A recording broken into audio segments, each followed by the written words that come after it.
สบายดีพี่น้องสวัสดีค่ะพี่น้องจ้ามื้อนี้ก็มาพบพ่อกับซ่องเบาดอนสาวตุกอีกคือเก่าเด้อ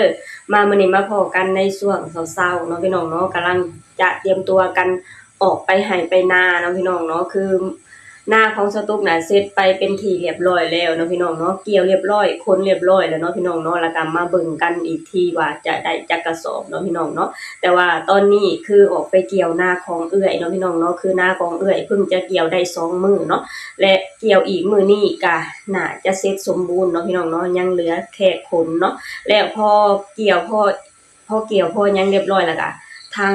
บ่าวดอนก็คือบ่ทุกคนนั่นแหละพี่น้องคือจะพากันขนข้าวของนาเอื้อยเนาะพี่น้องเนาะแล้วก็มาเบิ่งกันอีกทีว่า2นานี้ไผจะได้หลายกว่ากันเนาะพี่น้องเนาะแต่ว่าสตุ๊กเชื่อได้เลยว่าของเอื้อยของสตุ๊กน่ะได้หลายกว่าแน่นอนเนาะพี่น้องเนาะเพราะว่า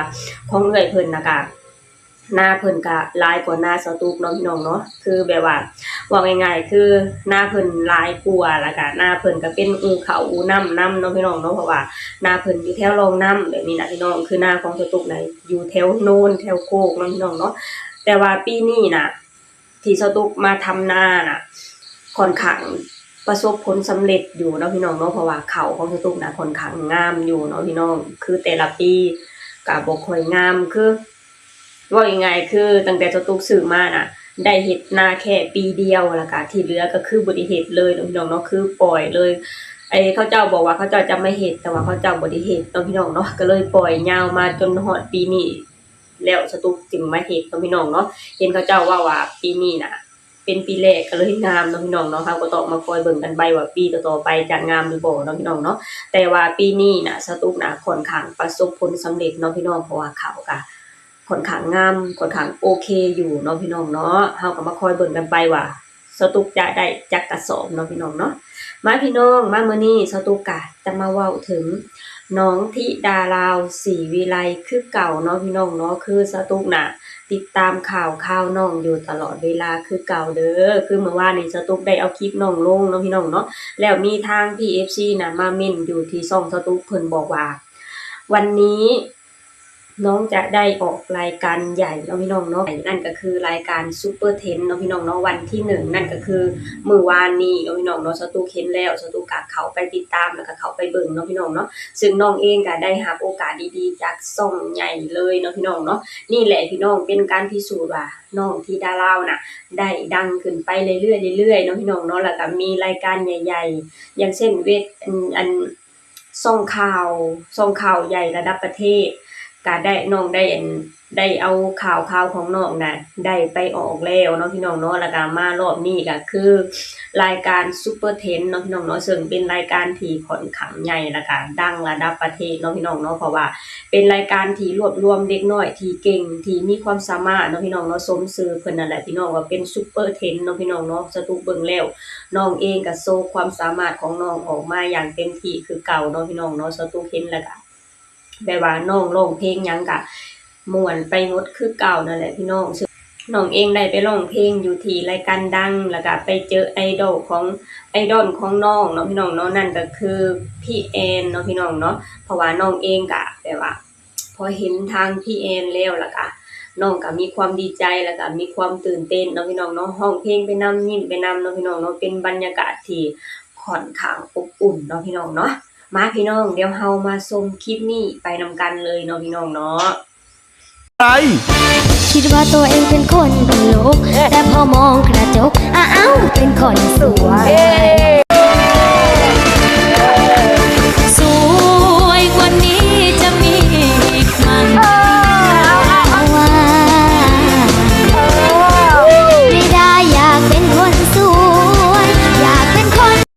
เป็นจังได๋พี่น้องพอเห็นกันคลิปไปนำกันแล้วเนาะพี่น้องเนาะซึ่งน้องเองก็ได้โชว์ความสามารถของน้องอย่างเต็มที่คือเก่าเนาะพี่น้องเนาะโดยเฉพาะน้องร้องแล้วน้องมีความสุขน้องดีใจเนาะพี่น้องเนาะดีใจที่น้องได้เจอคนที่น้องรักศิลปินที่น้องรักศิลปินที่น้องชื่นชอบเนาะพี่น้องเนาะซึ่งเบิ่งแล้วก็อบอุ่นแล้วก็มีความสุขเนาะพี่น้องเนาะซึ่งสตุ๊กน่ะ คือสตุกมักเบิ่งรายการแบบนี้เนาะพี่น้องเนาะรายการที่เด็กน้อยเขามาโชว์ความสามารถเด็กน้อยออกมาโชว์ความสามารถเนาะพี่น้องเนาะคือแต่ก่อนสตุกก็เบิ่งช่องไทยดูช่องไทยมาโดยตลอดเนาะพี่น้องเนาะสตุกมักเบิ่งยามที่มีรายการที่เด็กน้อยๆน่ะเด็กน้อยน่ะได้ไปโชว์ความสามารถโชว์การร้องเพลงบ่หรือโชว์ทุกสิ่งทุกอย่างที่แบบว่าโชว์ความสามารถที่เด็กน้อยฮู้เด็กน้อยเป็นเนาะพี่น้องเนาะซึ่งที่ผ่านมาสตุกก็มักเบิ่งแต่ว่าที่ผ่านมาน่ะ คนแบบว่าไปมีแต่เด็กน้อยไทยหรือเด็กน้อยประเทศอื่นเนาะพี่น้องเนาะแล้วมาปีนี้เนาะพี่น้องสตุกน่ะดีใจที่ปีนี้น่ะมีเด็กน้อยลาวขึ้นเวทีซุปเปอร์เทนเนาะพี่น้องเนาะเป็นเวทีที่ค่อนข้างระดับประเทศเนาะพี่น้องเนาะนี่เป็นสิ่งที่พิสูจน์ได้ว่าน้องธิดาลาวน้องได้ดังขึ้นไปเรื่อยๆเรื่อยๆเนาะพี่น้องเนาะทางพ่อครูเพิ่นก็คอยสนับสนุนน้องคอยให้โอกาสน้องโดย แบบว่าคอยให้โอกาสน้องอยู่ตลอดเวลาเนาะพี่น้องเนาะบ่อนใดที่ให้โอกาสบ่อนใดที่หยิบยื่นโอกาสมาทางพ่อครูก็รับเอาแล้วก็ได้พาน้องน่ะไปแสดงความสามารถได้พาน้องน่ะไปโชว์ศักยภาพในตัวของน้องเนาะพี่น้องเนาะซึ่งตัวน้องเองก็ได้ทำออกมาได้อย่างดีได้ทำออกมาสุดความสามารถแล้วก็ได้อย่างดีเลยเนาะพี่น้องเนาะน้องเอง เป็นคนที่เก่งน้องเองเป็นคนที่มีความสามารถแล้วมาบวกใส่น้องได้รับโอกาสดีๆจากทางผู้ใหญ่ใจดีหลายๆท่านเฮ็ดให้น้องยิ่งเก่งขึ้นยิ่งมีความก้าวหน้าขึ้นตลอดเวลาเนาะพี่น้องเนาะซึ่งน้องเองเป็นเด็กที่ร่าเริงเนาะพี่น้องเนาะเป็นเด็กที่ร่าเริงเป็นเด็กที่มีความสามารถอยู่แล้วไปอยู่บ่อนใดก็มีความสุขไปอยู่บ่อนใดก็มีรอยยิ้มเนาะพี่น้องเนาะมาพี่น้องเฮาก็มาคอยติดตามมาคอยให้กำลังใจเด็กน้อยที่ดาราวคนนี้ ไปเรื่อยๆเนาะพี่น้องเนาะคอยสนับสนุนน้องไปเรื่อยๆคอยดูน้องไปเรื่อยๆคอยดูคลิปคอยดูผลงานของน้องแบบนี้เรื่อยๆอยู่ตลอดเวลาเนาะพี่น้องเนาะสตุ๊กเป็นคนหนึ่งที่รักน้องแล้วก็แพงน้องเนาะพี่น้องเนาะภูมิใจในตัวน้องเพราะว่าน้องเป็นคนลาวคนหนึ่งที่ได้ไปไกลได้ไปโด่งดังอยู่ที่ประเทศไทยแล้วตอนนี้น้องกำลังดังขึ้นไปเรื่อยๆเนาะพี่น้องเนาะเป็นความภูมิใจ ของพ่อของแม่เป็นความภูมิใจของคนลาวทั่วประเทศเนาะพี่น้องเนาะเฮาก็มาคอยให้กำลังใจน้องไปนำกันเด้อโอเคพี่น้องสำหรับคลิปนี้สตุ๊กก็จะขอจบลงเท่านี้ก่อนเนาะพี่น้องเนาะฝากให้พี่น้องช่วยกดไลค์กดแชร์กดติดตามในช่องเบาดอนสาวตุ้มแหน่เด้อสบายดีสวัสดีค่ะ